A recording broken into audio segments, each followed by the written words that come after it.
जिस मिट्टी में मजदूर का पसीना है, आज भी उसकी जगह पे गांधी जी जिंदा हैं। अब केंद्र तय करेगा कि काम कहाँ होगा कहाँ नहीं, और खर्च का बोझ गरीब राज्यों पर डालकर ये सुधार नहीं, ये रोजगार गारंटी का एक तरह से कत्ल है। हकीकत में तो आपको मुसलमानों से तकलीफ है, ओबीसी से तकलीफ है, पिछड़े वर्ग से तकलीफ है, पूरे पीडीए समाज से तकलीफ है। मैं चाहता हूं कम से कम इसका 600 रुपए होना चाहिए। अब सरकार तय करेगी कि किस राज्य में काम देना है, किस में नहीं, किस विधानसभा में काम देना है, किस में नहीं। देश का संविधान गरीब से ये वादा करता है कि अगर वे काम मांगेगा तो सरकार उसे खाली हाथ नहीं लौटाएगी। लेकिन आज कभी नेहरू हटाओ, कभी गांधी हटाओ, कभी इतिहास बदलो, कभी नाम बदलो, सरकार का आधा समय योजनाएं में बदलने में निकल जाता है। मजदूर का खून चूस कर आप कुर्सी सजाते हो, को बचाते हो कि कुछ ना कहने से भी छिन जाता है एजाज़े सुखन, कुछ ना कहने से भी छिन जाता है एजाज़े सुखन, जुल्म सहने से भी जालिम की मदद होती है। सभापति जी, मनरेगा ग्रामीण भारत की जान है।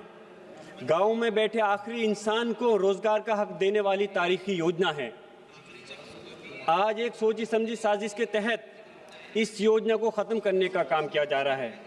महात्मा गांधी जी का नाम हटाना सिर्फ नाम बदलना नहीं, बल्कि मजदूरों के अधिकार और बापू की विरासत पर हमला है।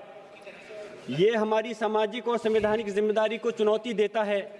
ये योजना की सबसे बड़ी कामयाबी ये थी कि आज़ादी के 60 वर्ष के बाद भी पहली बार हुकूमत ने ये माना था कि अंतिम व्यक्ति को भी रोजगार मांगने का अधिकार है। ये या तो काम दो वरना मुआवजा दो। बजट की कोई सीमा नहीं, कोई शर्त नहीं, कोई बहाना नहीं। मांग होगी तो खर्च होगा, और आज उसी अधिकार को मिशन कहकर कमजोर किया जा रहा है। अब केंद्र तय करेगा कि काम कहाँ होगा कहाँ नहीं, और खर्च का बोझ गरीब राज्यों पर डालकर ये सुधार नहीं, ये रोजगार गारंटी का एक तरह से कत्ल है। आपको खुशी होगी कि गांधी जी का नाम हटाया गया। गांधी जी मजबूरी का नाम नहीं, जद्दोजहद और खिदमत का प्रतीक है। आपको योजना से नहीं, गांधी जी के नाम से तकलीफ है। हकीकत में तो आपको मुसलमानों से तकलीफ है, ओबीसी से तकलीफ है, पिछड़े वर्ग से तकलीफ है, पूरे पीडीए समाज से तकलीफ है। लेकिन मैं पूछना चाहता हूं, फिर बापू से तकलीफ क्यों है? गांधी जी संघर्ष का प्रतीक के, प्रचार के नहीं। पिछले 15 सालों में योजना के चलते 4000 करोड़ दिहाड़ी रोजगार दिया गया। ग्रामीण भारत में इस योजना के तहत चलते 9.5 करोड़ काम पूरे हुए। इस योजना के चलते ग्रामीण क्षेत्रों में मजदूरी बढ़ी। 5 करोड़ परिवारों को इस योजना का लाभ मिला। कोविड जैसे राष्ट्रीय संकट, अकाल जैसी स्थानीय आपदा के दौरान मनरेगा ने लाखों परिवारों को भूख से बचाया, करोड़ों लोगों को पलायन से रोका।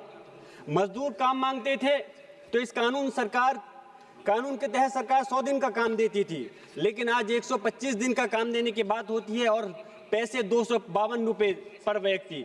लेकिन कभी सोचा है, अगर हम एवरेज देखें तो 86 रुपए मात्र आता है एक साल का, एक व्यक्ति के एक पर दिन के हिसाब से।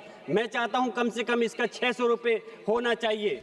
अब सरकार तय करेगी कि किस राज्य में काम देना है, किस में नहीं, किस विधानसभा में काम देना है, किस में नहीं, किस व्यक्ति को काम देना है, किसको नहीं। इसके बाद कौन वोट करेगा और कौन नहीं, इसके बाद किसे काम मिलेगा और सरकार तय करेगी। नाम बदलने से असली तारीख नहीं मिटती। जिस मिट्टी में मजदूर का पसीना है, आज भी उसकी जगह पे गांधी जी जिंदा हैं।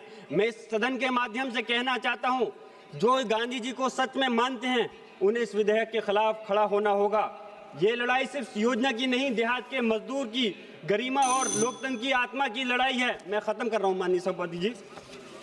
इसलिए कभी किताबों से आप हटाते हो, कभी योजनाओं से, कभी चुप्पी से मारते हो, कभी नाम बदलकर। वर्षों तक मनरेगा ने यह संदेश दिया कि देश का संविधान गरीब से यह वादा करता है कि अगर वे काम मांगेगा तो सरकार उसे खाली हाथ नहीं लौटाएगी। लेकिन आज कभी नेहरू हटाओ, कभी गांधी हटाओ, कभी इतिहास बदलो, कभी नाम बदलो, सरकार का आधा समय योजनाएं में बदलने में निकल जाता है, पोस्टर बदलने में निकल जाता है। ये गारंटी नहीं, फिर एक नया लॉलीपॉप है, यानी राज्यों पर 40% का अतिरिक्त बोझ। ये कैसा विकसित भारत है जहां केंद्र अपनी जिम्मेदारी राज्य सरकारों पर डालकर भाग जाता है। मैं अपनी बात खत्म कर रहा हूं। मैं पूछना चाहता हूं, क्या नाम बदलने से भूख बदल जाती है? क्या पोस्टर बदलने से पेट भर जाता है? हकीकत में नो फंड नो वर्क। गांव का मजदूर शब्दों की राजनीति नहीं समझता जनाब, वे बस इतना जानता है आज काम मिलेगा या नहीं और शाम को चूल्हा जलेगा या नहीं। मैं अपनी बात इस शेर के साथ खत्म कर रहा हूं कि आप गांधी जी के नाम से जलन है। ये धन्यवाद। सभापति महोदय, आपने मुझे विकसित भारत जी राम जी विधेयक पर बोलने का अवसर दिया। मजदूर का खून चूसकर आप कुर्सी सजाते हो को बचाते हो। धन्यवाद। हिंदुस्तान जिंदाबाद।